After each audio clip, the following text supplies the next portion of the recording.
Hello guys, good morning.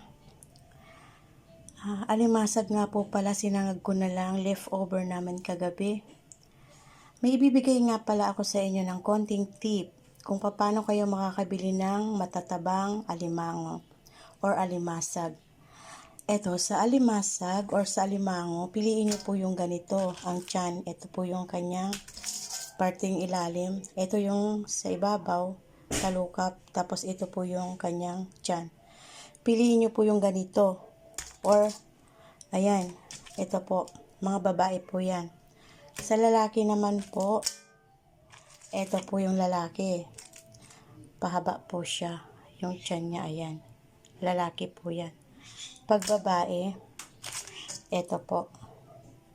Or pabilog po yan. Minsan, pabilog. Basta po yung lalaki, sigurado ganito lagi yan.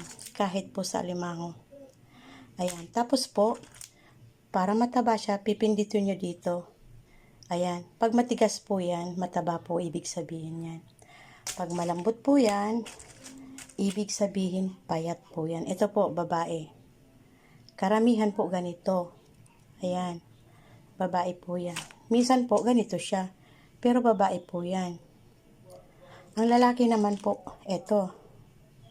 Tapos ito.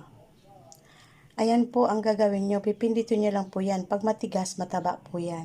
Sigurado po yan. Pag malambot po yan, siguradong payat yan. Ito lahat po matitigas. Ito naman po pala, nagpapalit ng talukap. Ayan, babae pero malambot po siya. Tawag po nito dito sa amin luno. Ayan, nagpapalit po siya ng talukap. Kaya mataba po yan. Ayan. Mataba po yan. Ayan. Yan lang guys. Salamat.